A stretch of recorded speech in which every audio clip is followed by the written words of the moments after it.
Salut à tous, c'est Matt, on se retrouve aujourd'hui pour notre analyse de marché sur les cryptos. Ça a quand même plutôt bien bougé. On s'attendait à une baisse, on a eu une autre baisse, donc assez content d'avoir entre guillemets prédit, même si j'aime pas trop ce terme-là, le move qu'on a eu actuellement. Alors on va revenir sur ce trade, je commençais à m'inquiéter ici quand on a cassé, j'étais très bullish à ce moment-là, mais j'ai vu qu'on avait du mal à franchir ces niveaux-là et qu'on réintégrait, et là j'avais dit ok, on se barre, en plus c'est une divergence, le plus safe c'est de sortir et prendre ses profits parce qu'on est quand même sur une tendance de fond qui est baissière, on l'oublie pas, je le rappelle. J'ai parlé du Forex aussi, j'en reparlerai tout à l'heure, on va faire un petit tour sur le Forex que vous m'aviez demandé à regarder, mais c'est juste graphiquement 2 minutes, on ira voir ça. J'ai eu un trade notamment où j'ai pu vachement bien gérer ça, j'ai pris 50% profit sur les 3,4 de R qui était ici, et puis comme le trade où j'ai perdu, où je me suis fait sortir vraiment sur un petit picot comme ça là, ça c'est le truc qui te détruit de l'intérieur. Là-dessus en fait, même si j'aurais mis mon TP ici, j'aurais pu, avec ma stratégie de money management, de risk management, même de prise de profit management, je sais pas comment ça s'appelle, mais j'aurais profité du momentum. Et du coup, un petit tip que j'utilise depuis quelques temps, c'est que j'essaie d'obtenir un maximum de momentum. Donc c'est ce qui fait que derrière j'ai pris, je sais plus où le trade, ici on a bien continué, c'est une autre échelle de temps, mais voilà, on est même allé chercher la target finale. Moi je suis sorti ici, parce que j'ai pris un stop final qui était ici, ce qui fait que les 25 derniers pourcents j'ai pris sur un R de 8. Donc j'ai essayé de profiter vraiment du momentum, vous voyez que le truc tombe en ligne droite, et en fait juste tu rapproches ton SL vraiment très proche, et tu profites comme ça du momentum, et puis à un moment donné, bah voilà, il y a des vagues, tu remontes, même si ça reva plus bas derrière, c'est plus worse de prendre des profits à ce niveau-là que d'attendre. C'est le fameux R latent que j'expliquais. Souvenez-vous, je l'expliquais il y a longtemps, on en a déjà parlé, mais je referai peut-être une vidéo tuto là-dessus, et voilà un petit peu comment je gère mes profits. Sinon au niveau du nom, j'ai refait un sondage. Bon bah les gens sont quand même plus math.ath que all-time math. Moi j'aime bien les deux. Je sais qu'il y a beaucoup de gens qui aiment bien well zone, mais pour moi je veux me débarrasser du mot zone. Donc il n'y avait pas trop d'intérêt, je voulais un truc qui me ressemble plus en fait, c'est juste math, avec un point au milieu pour mettre en évidence ATH, qui est un terme crypto connu et reconnu, et qui fait aussi un gros lien avec le côté trading, donc il me va très bien. Donc ce sera math.ath pour la suite. Je suis en train de payer une campagne pour me refaire un logo, etc.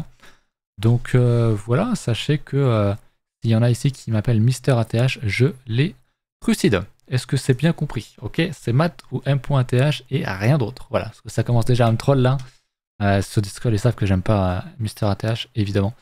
Ça fait un peu cassos à mon sens, mais c'est math, voilà. Voilà. Donc je changerai le nom quand j'aurai le logo et tout, et voilà. Tout simplement. Donc voilà, Bitcoin, on l'a vu, on est bien venu tomber, je l'expliquais, il y avait des gros niveaux à venir chercher, on est allé les chercher. Donc c'est cool. Au niveau de Bybit, j'en profite, je vous referai de la pub un peu plus tard, je devais faire la vidéo dédiée hier, je crois. Je la ferai que la semaine prochaine parce que je suis en train de gérer un truc avec eux. Et j'ai une bonne nouvelle j'aurai une bonne nouvelle à vous annoncer semaine prochaine. Donc j'en profiterai pour faire la vidéo à ce moment-là. Donc voilà pour ça. Aussi, je tiens à vous remercier pour les commentaires de la dernière vidéo. Ils étaient très sympathiques. Elle a quand même plutôt bien marché, donc c'est cool. Je vais continuer le travail là-dessus. Et puis je vais aussi redévelopper beaucoup la baleine parce que j'en ai réellement envie. Rapidement le Forex, je vous l'ai promis.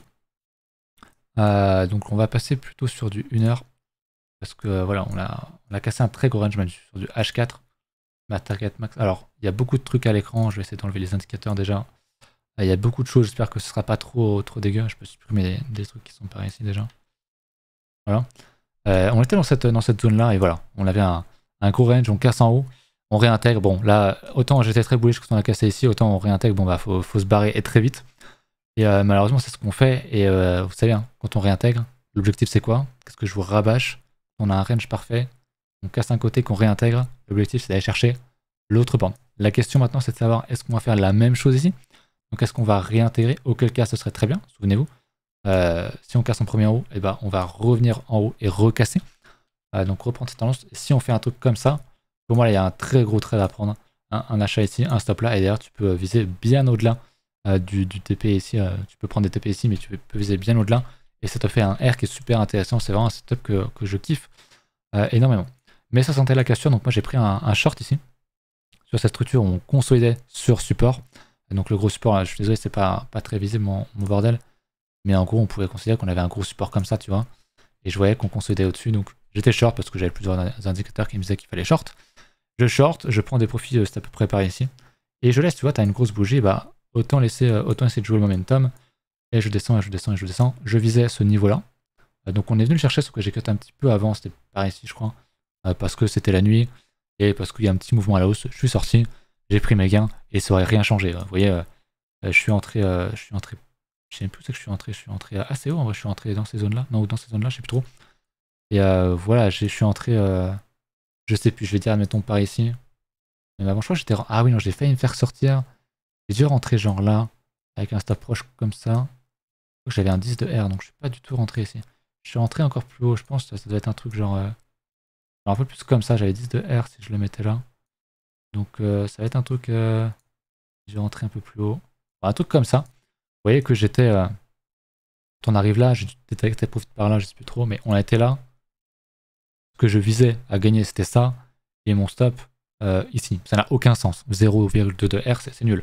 Même si je le mets à break-even, 0,24, ça n'a aucun intérêt. Toujours essayer d'avoir 1 quand tu essaies de jouer le momentum. Et donc, c'était un stop ici. Et je l'ai même pris un petit peu avant. Donc, full bénéfice de mon côté. J'espère que vous avez compris ce que j'ai tenté de vous expliquer. Mais pour l'euro, sinon, c'est compliqué d'être bullish si je passe en hebdo. Même plutôt en daily, c'est quand même très très sale ce qu'on a ici. Maintenant, peut-être qu'on va poser un bottom ici. On a cassé tous ces niveaux. On revient rechercher l'order block ici, c'est très bien. Le bon deal, c'est de faire ça. Si on fait ça, je repasse bullish sur les prochains mois sur l'euro. Et si on casse là, franchement, rip l'euro. Vive le dollar parce que l'euro est quand même très faible face au dollar, certes qui est plus fort, mais même face au dollar australien, il faut le savoir, au franc suisse, etc. etc. Donc l'euro prend très cher. Jusqu'où, je sais pas. Je me contente du graphique, mais comme je vous l'ai dit, hein, là où je chercherai vraiment un plan pour recharger l'euro, c'est si assez rapidement on vient réintégrer et qu'on rachète ça. Là, pour moi, il y a un très très gros achat à faire parce que c'est le fameux setup où on ken les acheteurs puis les vendeurs, ou inversement, et tu repars dans la bonne direction. Et ça, c'est juste masterclass. Voilà. Donc, je vais faire un petit point sur le Forex rapidement. Je pense que je le referai de temps en temps quand j'aurai des choses à dire. Voilà. On m'avait demandé sinon. Pas d'alt, parce que vu la gueule de BTC, il n'y a pas grand chose à dire, mais on va parler de BTC du coup. Donc voilà, c'était le premier range qu'on a cassé. On casse des niveaux, on casse des niveaux, on casse des niveaux, on sort quand même de la faiblesse, on tombe. Donc ce que je disais là, il y avait des gros niveaux à aller chercher, il n'y avait rien ici, on avait un gros imbalance. Donc on est venu chercher ça. Pour moi, il y a peut-être un bottom ici. Qu'est-ce que j'attends pour définir qu'il y a un bottom ici? C'est qu'on ait une structure au moins sur du H4, du H1. Qu'on commence à faire des trucs, voilà, qu'on reparte à la hausse et ok. Pour l'instant, il n'y a rien. Vous le savez, il y a encore ça à casser. Il y a encore potentiellement ce gros truc là à casser, j'en parle depuis un petit moment. J'ai commencé à juste mettre les lots qui m'intéressent. Hop, ça je vais juste le laisser comme ça parce qu'on l'a cassé, ça aussi. Donc on a tous ces niveaux là qui sont des choses facilement cassables, hein, surtout sur un peu de FUD, sur un marché comme les cryptos qui est très psychologique. On joue beaucoup sur l'émotion. Juste faire ça, même sur une mèche, tu prends la liquidité, tu repars derrière. C'est quelque chose qui est possible. Venez retracer ici. Alors, faudrait que je trace mon Fibo, mais on irait au moins chercher le 78.6, je pense. On n'est même pas à 50%, donc c'est un peu tôt pour chercher les achats. Mais je pense qu'un bon 61.8 est quelque chose de tout à fait possible, quelque chose que l'on fait souvent. Et voilà, au moins sur une mèche, si on réintègre, il peut y avoir un signal derrière. Et on pourrait poser un bottom ici.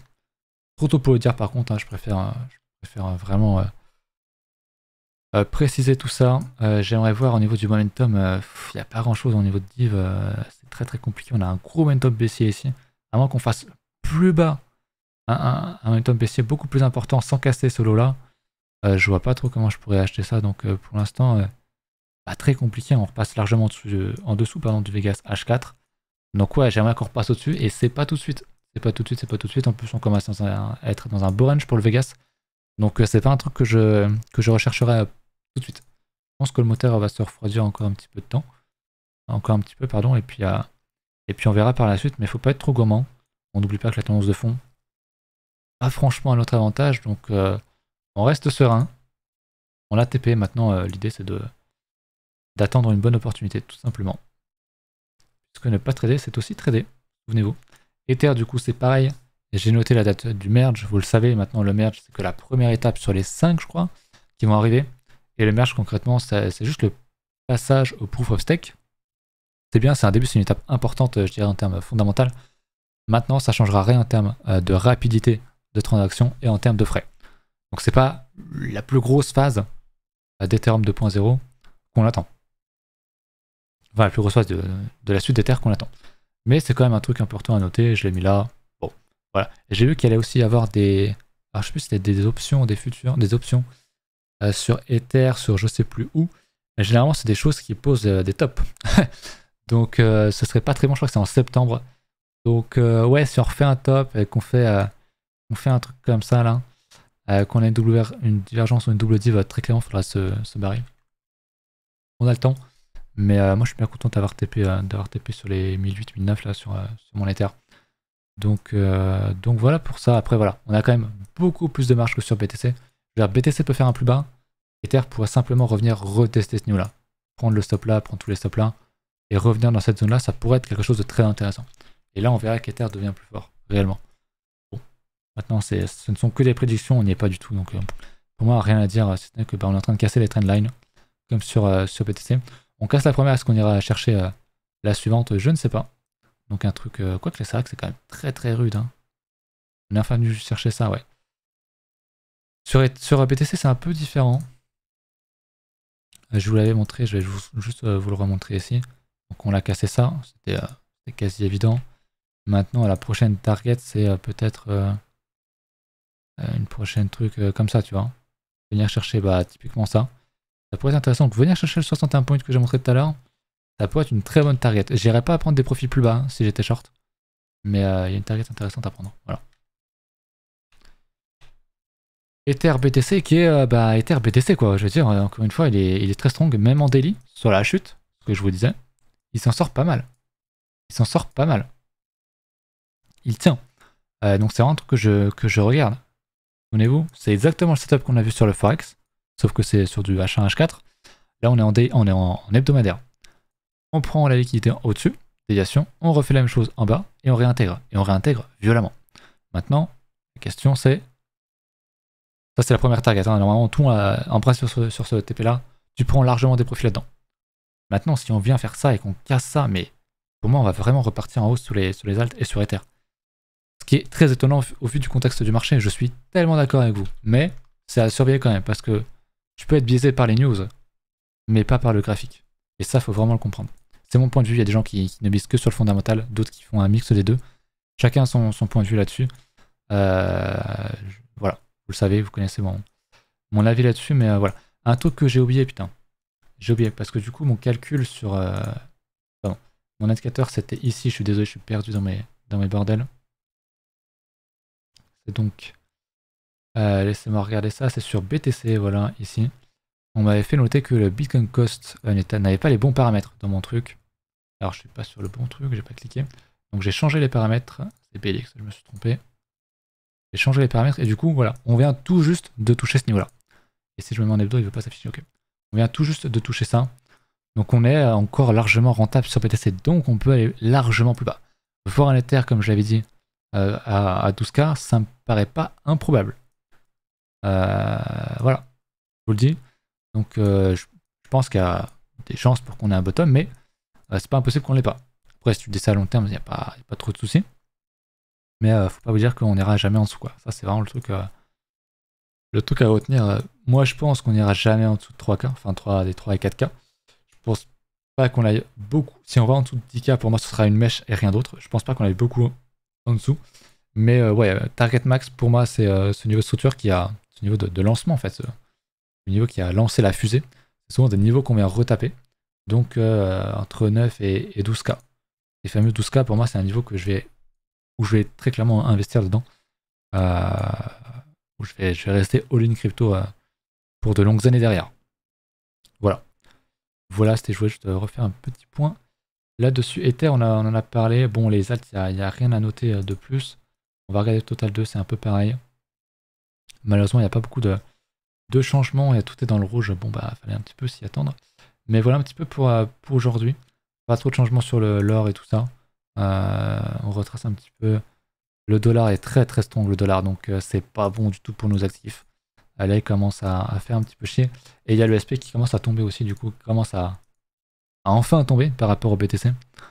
Donc j'espère que ce n'est qu'un retracement qu'on a cassé pour de bon la structure et qu'on va faire un petit truc comme ça pour poser un bottom et repartir ensuite. Et si on fait ça, franchement, on pourra commencer à souffler. C'est là où vous verrez les news sur le Fonda. Bon bah voilà, l'inflation commence à diminuer, le PIB commence à remonter. En Europe, on se souciera peut-être un peu moins de tout ce qui va être énergie vis-à-vis de la Russie. Il y aura des bonnes news qui vont arriver naturellement quand le prix va remonter. C'est comme ça, les gens voudront expliquer le prix. Et voilà, je vous laisse là-dessus. Je pense qu'on a fait le tour d'un petit peu tout. J'espère que ça vous a plu. On se retrouve du coup dimanche pour la prochaine vidéo. Je vous souhaite une bonne fin de journée et à la prochaine. Salut.